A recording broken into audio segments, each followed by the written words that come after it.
ইমানের দুর্বলতা যে আমলে দূর হয়। মুসলমানদের অনেকেরই ভালো কাজ ও আল্লাহর ইবাদতের প্রতি কোনো আগ্রহ নেই। নামাজ পড়তে ইচ্ছা করে না, ইচ্ছা থাকলেও সুযোগ হয় না কিংবা নিয়মিত ইবাদত করা সম্ভব হয় না। এসব ইমানের দুর্বলতার লক্ষণ। কোরআন ও সুন্নাহর আলোকে ইমানের দুর্বলতা কাটানোর কয়েকটি আমল এখানে উল্লেখ হল। ১. এমন লোকদের সঙ্গে সম্পর্ক গড়ে তুলতে হবে যাদের সংস্পর্শে গেলে আমল বেড়ে যায়, যারা অন্যকে আমলের প্রতি উদ্বুদ্ধ করেন। এ বিষয়ে পবিত্র কোরআনে ইরশাদ হয়েছে, হে ঈমানদাররা, আল্লাহকে ভয় করো এবং সত্যবাদীদের সঙ্গে থাকো। সূরা তাওবা আয়াত 119।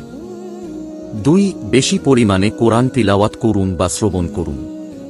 এ মর্মে পবিত্র কোরআনে ইরশাদ হয়েছে, আর যখন তাদের সামনে তাঁর আল্লাহর আয়াতসমূহ পাঠ করা হয় তখন তাদের ঈমান বেড়ে যায়।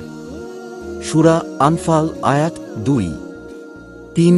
নবী, সাহাবায়ে কেরামের জীবনী পড়তে পারেন, কেননা মহান আল্লাহ মহানবী, শাহ ও সাহাবায়ে কেরামের অন্তর প্রশান্ত করার জন্য পবিত্র কোরআনে নবীদের ঘটনা বর্ণনা করেছেন। আর তিনি সাহাবায়ে কেরামের ঈমানকে আমাদের ঈমানের জন্য আদর্শ বানিয়েছেন। এ মর্মে আল্লাহ তাআলা বলেন, মানুষ যেভাবে ঈমান এনেছে তোমরাও সেভাবে ঈমান আনো। সূরা বাকারা আয়াত ১৩।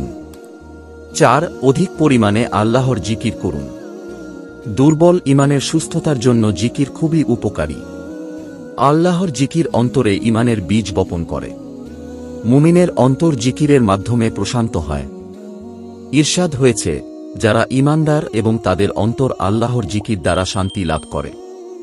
জেনে রেখো, আল্লাহর জিকির দ্বারাই অন্তরসমূহ শান্তি পায়। সূরা রাদ আয়াত ২৮। ৫. প্রকৃতিতে আল্লাহর নিদর্শনগুলো নিয়ে চিন্তাভাবনা করুন।